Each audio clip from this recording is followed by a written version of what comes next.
So you're a personal trainer and you're thinking about starting to work for yourself, taking that leap from gym employee to business owner. Or maybe you already have and you're really wondering what it's going to take in order to have a successful, thriving business. Well, what is needed to have a successful, thriving business is a lot like what is needed to have a well-rounded fitness program. How do you ask? That's what I'm going to share with you in this video. How the 6 foundational pillars of having a thriving business are much like the components of having a well-rounded fitness program. And this applies to whether you're wanting to just train a few clients and maybe lead some group classes, or you want to have a full book of clients. Whatever you want for your independent business, this is what you need in order to be successful. First, I want to recap something that I shared in another video, and that was the small business failure rates according to the U.S. Bureau of Labor Statistics. And according to them, by the first year of a small business starting, which would be us, an independent business owner, 20% fail. And by year 5, 50%, half of them have failed. And by year 10, 65% have failed. And also in that video, I share, if you wanted your business to fail, exactly what you would need to do to make that happen. It was more of a spin of talking about the reasons that businesses fail so that we can learn from it. So in this video, we're completely shifting and gears, and I'm going to be sharing with you the 6 foundational pillars essential in order to have a thriving independent business. As a fit pro, and you can probably relate to this, often my mind is thinking about movement. Not just when I'm training clients or creating programs or working out myself. I can often be thinking about movement. And when I was thinking about these 6 foundational pillars that you need in order to have a successful business, it kind of dawned on me that it's components to having a well-rounded fitness program. And so I got really excited and kind of nerded out. And so I'm really excited to share this with you. Now, there is a ton that I'm going to be just barely touching about. And so if you really want more of the details of everything I'm sharing, I want you to be sure that you get the Solo Trainer Action Plan. It's a completely free guide.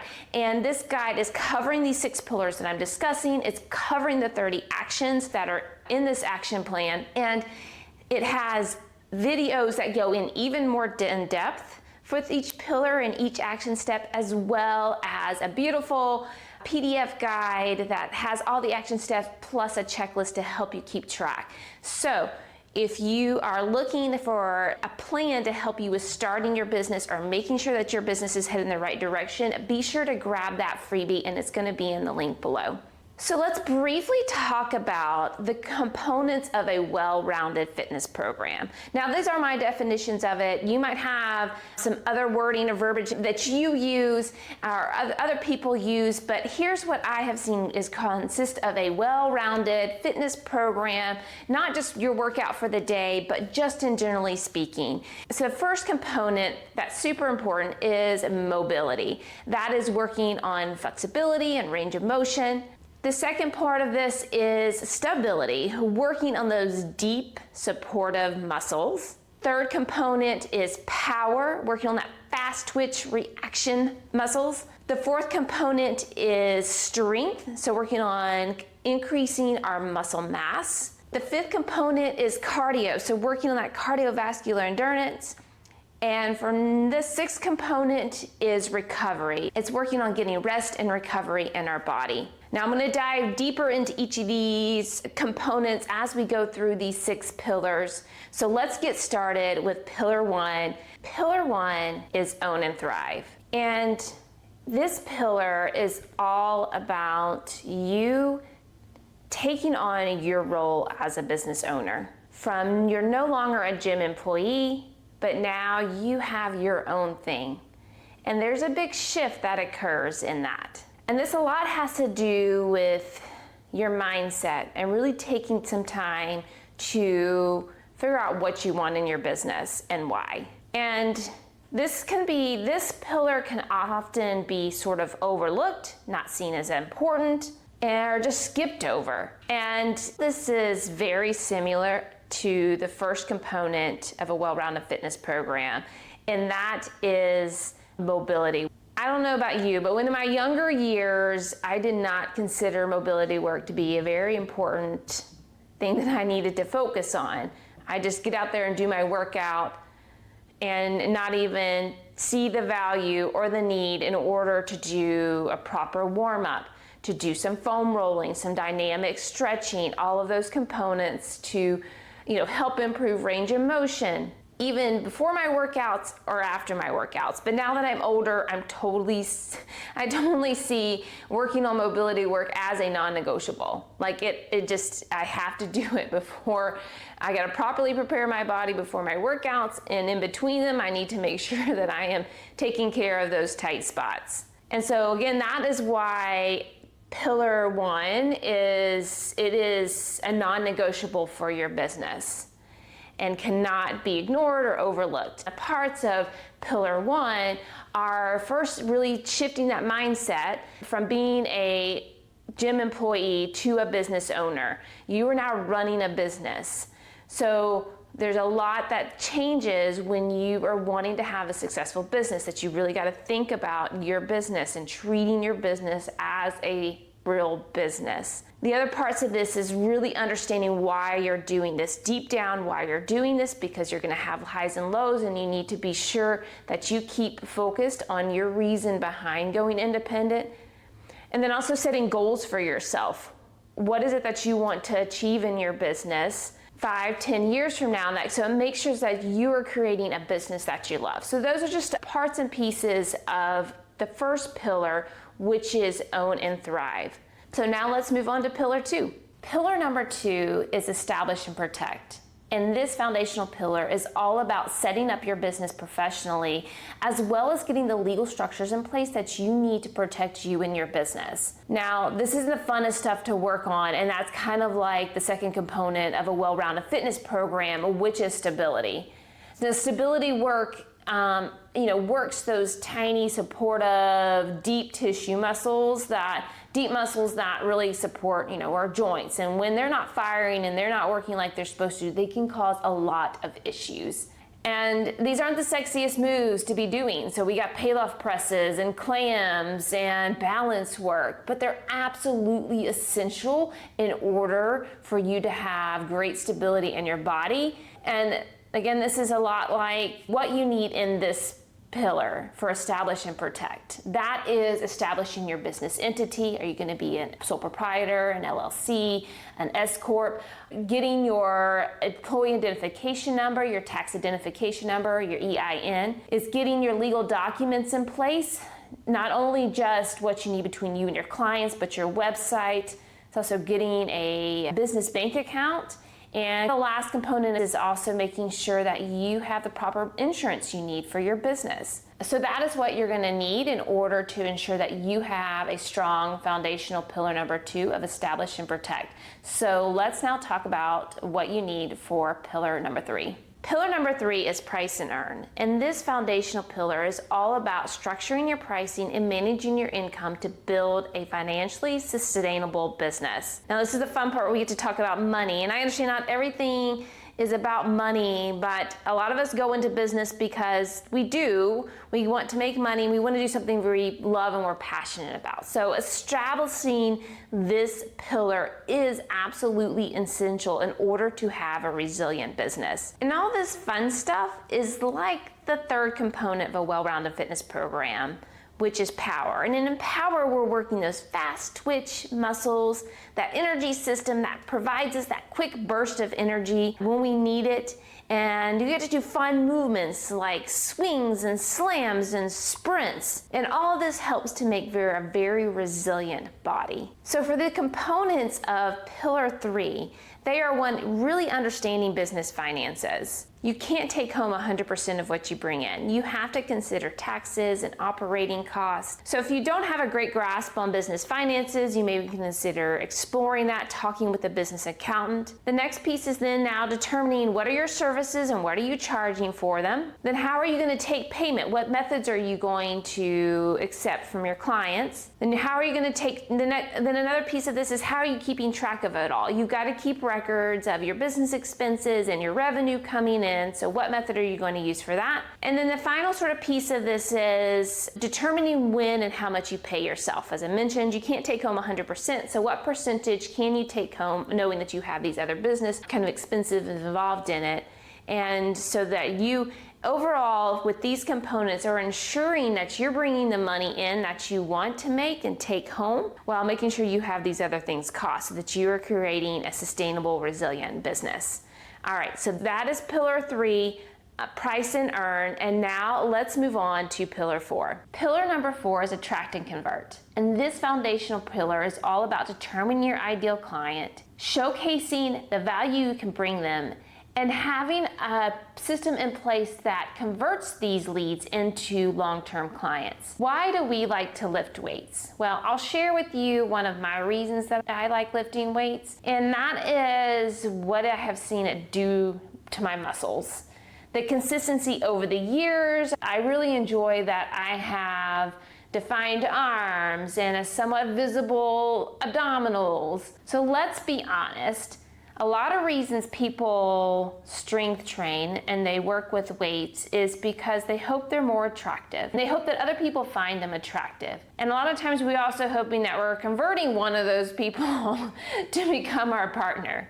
So this is why this 4th pillar is very similar to the 4th component of a well-rounded fitness program, which is strength. Now we could list out as Fit Pros so many movements, so many strength movements. The library is just so big in our mind. So just like you do supported rows and overhead presses and reverse lunges to build your muscles and show your value, here are your to-dos for pillar 4 of attract and convert. The first component of this is picking out your target market. Who is it that you would like to work with the most? Now, that's not to say you're not going to work with other individuals, but narrowing down who your ideal client is really helps in your marketing efforts. Next is determining what's your initial giveaway. What's going to allow people to have a taste of you, experience of you, to be sure that it's a fit both ways. Are you giving out a complimentary call? Is it an assessment, or are they coming in for a training session? Next piece is building a website. I do feel like a website's a very important tool to use. Not that it's going to be coming up top rank when people are Googling, but it's a great referral source that people can use. They can get a look of you, what you offer, and learn a little bit about you before they're reaching out. The next part is getting active on social media. Now there's kind of talks on whether or not that's the best route to go, but it kind of depends who your target market is. But it's obviously an easy place to put out there your services and what you provide in hopes that you get some leads in return. And then the final component of this is it doesn't matter how well you have all this stuff in place. Your pricing, how beautiful your website, your initial giveaway, all of that. But if you don't have a system that helps to convert your leads, it doesn't matter. So you really need to think about, what does that process look like? What does it look like for someone from that initial phone call? How does that flow go? What do you gain information? What do you share? The communication in between, and then that complimentary session, if that's what you're doing, how does that structure, as well as the follow-up afterwards to really showcase and highlight your value that you can bring and show them. So those are your to-dos to build your muscles in pillar number 4. Let's move on to pillar number 5. Pillar number 5 is build and grow. And this foundational pillar is about increasing your visibility, generating leads, and creating professional relationships that help you grow your business for the long term. So this is about creating endurance in your business, and this is just like component number 5 of a well-rounded fitness program, which is cardio. Cardio is all about improving our cardiovascular system. From developing endurance to decreasing our resting heart rate, we participate in things like long runs and cycling. Cardio is not loved by everyone, but it's absolutely essential, and it's essential in your business to develop a business endurance. And so the components and the pieces of developing a strong pillar number 5 is to ask for testimonials from your clients so that you can use them in your marketing. Next is to ask for referrals. It's the number 1 way to grow your business. So let your friends, your family know that you're creating and starting this business. Ask your current clients for referrals, that you've got some certain time slots that you're needing to fill.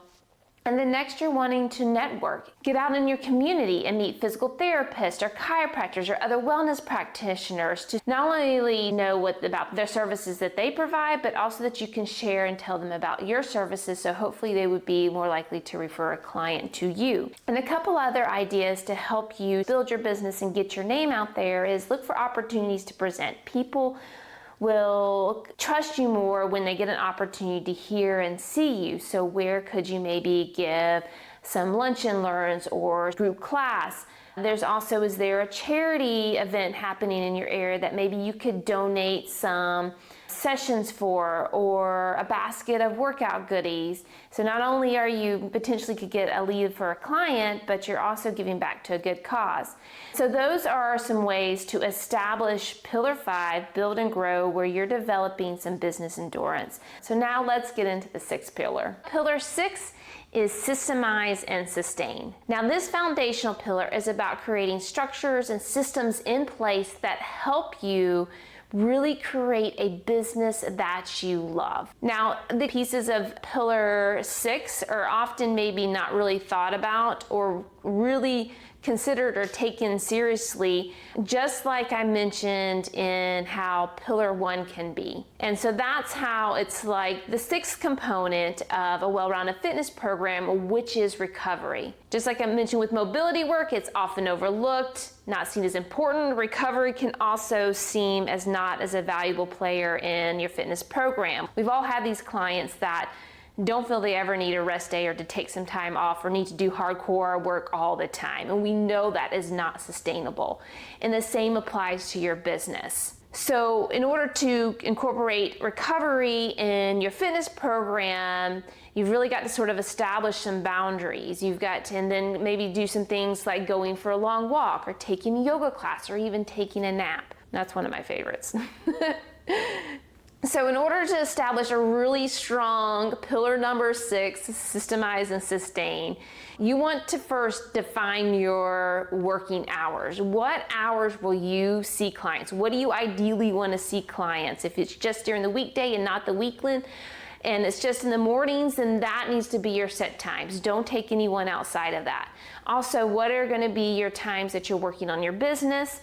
And then set those boundary times when it is your time off. Also, a piece of this is thinking about your training locations, where you're going to see clients at, especially if you're traveling, what area is the furthest that you will go. The other part of this is picking a way to keep track of your client programs. If you're not already using some sort of system to craft your client programs and to keep track of those valuable data, you need to start now on finding a system, whether you're using spreadsheets or some kind of programming app, because it will save you so much time and energy. I absolutely promise you. Plus, it helps you look more professional when you have some sort of way that you're keeping track of your clients' programs. And a few other pieces of this, of making sure that you systemize and sustain for the long haul of your business and really making sure it's a business you love, is getting the right equipment. What do you really need in order to travel and see clients, or you are seeing them at your own location? Investing in that, it can be a big investment, but it's a very valuable one in order to provide the best service and actually make things more enjoyable for you. And one last piece and component of this is also continuing to educate yourself. Sometimes we get burned out, but we can get burned out when we're not continually investing in ourselves, and when we start continuing our education, not just for CEU's sakes, but really wanting to increase our knowledge base and be able to help our clients better. It helps us enjoy our job more. So those are the components and pieces to having a strong pillar number 6, which is systemize and sustain. So there you go. Those are the 6 foundational pillars for having a strong, successful business. To go through them one more time, it is pillar number 1, own and thrive. Pillar number 2, establish and protect. Pillar number 3, price and earn. Pillar number 4, attract and convert. Pillar number 5, build and grow. And pillar number 6, systemize and sustain. Now, like I mentioned in the beginning, now I know I have just gone through a lot of information, and I've just like barely touched on all these pillars, and it still might not be clear to you exactly what you need to do for your business. It just seems like a lot, and there is a lot to having a very successful business. So I remind you again that to help you clarify, help give you the action steps that you need, be sure to get the Solo Trainer Action Plan. It's completely free. Again, it has videos that go in even more depth than I've talked about, a lot more in depth than I have talked about today. It gives a guidebook that has all of the action steps that you need to take, as well as a checklist to help you stay organized. So be sure to check that out. Link in the description below. What I really am hoping to do is establish a community, a support for us independent trainers. So I would love to hear from you, whether you've already gone independent or thinking about it. If you have any questions, please put those in the comments below. If you're really curious about my entrepreneur journey, it's been quite the journey of twists and turns, and you can learn all about it here in this video, where I share about my journey as well as the lessons that I've learned.